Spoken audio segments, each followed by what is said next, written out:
बिस्मिल्लाहिर्रहमानिर्रहीम।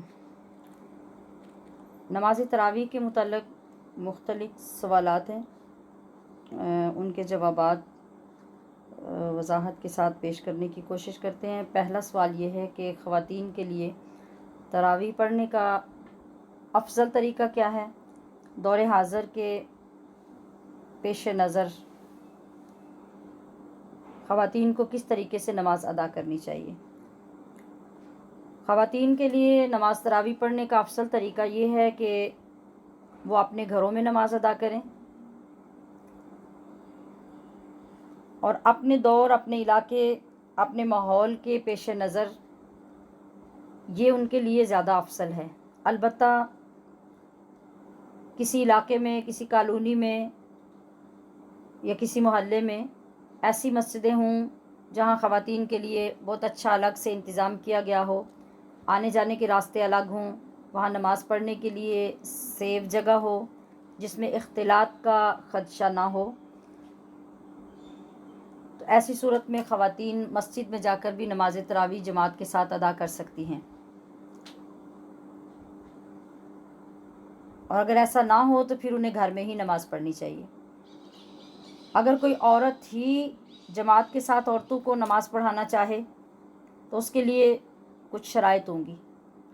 एक तो ये कि नमाज के दौरान वो मर्द इमाम की तरह आगे खड़ी नहीं होगी, वो सफ़ के दरमियान खड़ी होकर नमाज पढ़ाएगी। दूसरी बात यह है कि नमाज पढ़ाने से पहले पढ़ाने वाली ख़ातून को और पीछे पढ़ने वाली ख़वातीन को भी इमाम और मुक़्तदी के मसाइल का पता होना चाहिए कि इमाम जो नमाज़ पढ़ाता है उसमें किन जगहों पर मुक़्तदी ने बोलना होता है और किन जगहों पर इमाम ने। हमारे यहाँ चूँकि अक्सर ऐसा होता है कि ख़वातीन मसाजिद में नमाज के लिए नहीं जाती, जुमे के लिए नहीं जाती, लिहाजा इनको इमाम के पीछे नमाज़ पढ़ने का तरीक़ा भी नहीं आता होता। मुशाहिदा ये है कि एक ख़ातून जो इमामा बनकर खड़ी होती है वो पूरी नमाज अव्वल ता आखिर पढ़ रही होती है, सुब्हानक अल्लाहुम्मा से शुरू करती है और अस्सलामु अलैकुम तक बुलंद आवाज़ में पढ़ रही है। जो कुछ वो पढ़ रही है उसके पीछे पढ़ने वाली ख़वातीन भी वही पढ़ रही होती हैं, तो ये क़तई तौर पर जमात का तरीक़ा दुरुस्त नहीं है, ना इस तरह नमाज होती है।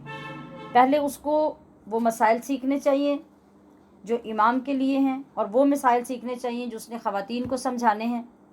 एक तो ये चीज़ है।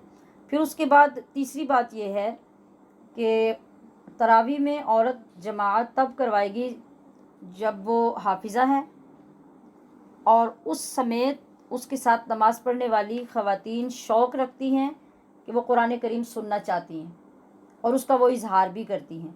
तो ऐसी सूरत में वो किसी एक जगह पे घर में या किसी दारुल उलूम में जो ख़वातीन का हो वहाँ पर ये जमात कायम करती हैं, तो इसकी इजाज़त फ़ुक़हा ने दी है कि इस तरह से वो ख़ातून हाफिज़ा अपनी मंजिल भी अच्छी कर सकती हैं और उस शौक़ की वजह से वो ख़वातीन उसके साथ जमात में नमाज़ अदा कर सकती हैं। अगर ऐसा कुछ नहीं है तो आम सूरतें पढ़कर जो नमाज़ पढ़ाने का तरीक़ा है उसमें जमात के साथ नमाज़ पढ़ना दुरुस्त नहीं है। हर ख़ातून को अपनी अपनी इनफ़िरादी नमाज़ पढ़नी चाहिए और फिर अगर वो तरवीहा मुकम्मल होने बाद मुश्तरका तौर पे कोई ज़िक्र फ़िक्र करना चाहती हैं तो वो कुछ लम्हात में बैठ के ऐसा करें और उसके बाद फिर नमाज को जारी रखें।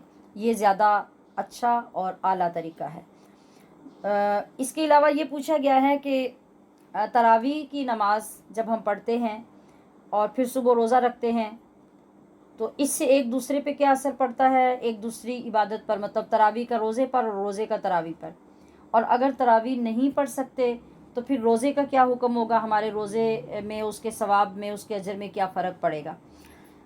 तो देखिए, अल्लाह तबारक व तआला ने रमज़ान मुबारक में मुतफ़र्रक इबादत से हमें नवाजा है, यानी इबादतों का एक गुलदस्ता अदा किया है जिसमें नफल भी हैं, मुस्तहब भी हैं, सुन्नत भी है, फ़र्ज़ भी है।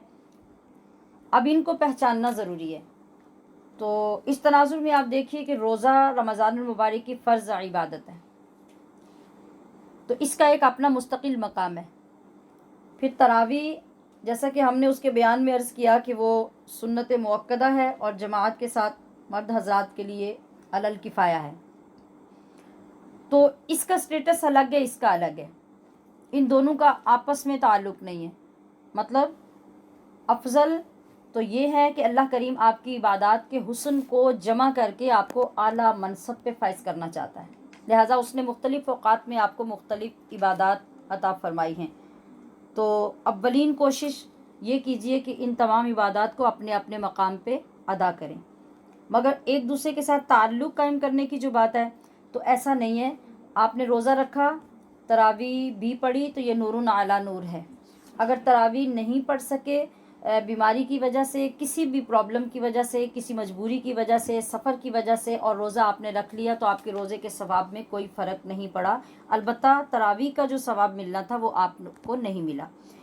कुरान करीम की तिलावत है, आप कुरान शरीफ पढ़े हैं, आप तिलावत करें, कसरत से तिलावत करें, नमाज़ों में पढ़ने की कोशिश करें। और अगर आपने कुरान शरीफ नहीं पढ़ा और आप रमज़ान मुबारक में तिलावत नहीं कर सकते तो उसकी वजह से रोज़े के अपने सवाब में कमी तो नहीं होगी, अलबत्ता तिलावत की वजह से उस सवाब में मज़ीद इजाफ़ा होगा।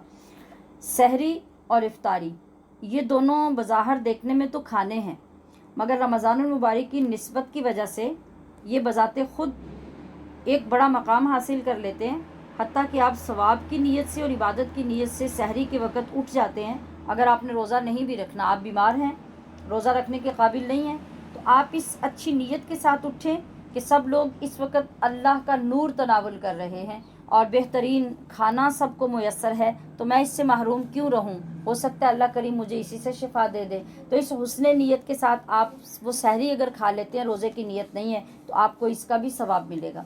इसी एहतमाम के साथ रोज़ा इफ्तार करने वालों के साथ आप दस्तरखान पे बैठ जाते हैं, उनकी दुआ में शरीक हो जाते हैं, और जो उनके लिए वो मुबारक खाना होता है आप उससे वो खाना ले लेते हैं इफ्तारी का, तो इससे भी आपकी रूहानियत में अल्लाह पाक बहुत फ़ायदा अता करता है और इसका आपको इस नेक नीयती की वजह से सवाब भी मिलता है। इस तरीके से अगर हम इन तमाम चीज़ों को समझ के करते रहते हैं तो क्या होता है, कुछ ना कुछ हमें हासिल होता रहता है। अगर हम पूरा सवाब नहीं ले सकते तो जितना ले सकते हैं उससे हमें महरूम नहीं रहना चाहिए। अल्लाह तबारक व तआला हमें अपने दीन के मसाइल को समझने की तौफीक अता फ़रमाए। हाज़ा मा इंदी वल्लाहु व रसूलुहु आलमु बिस्सवाब।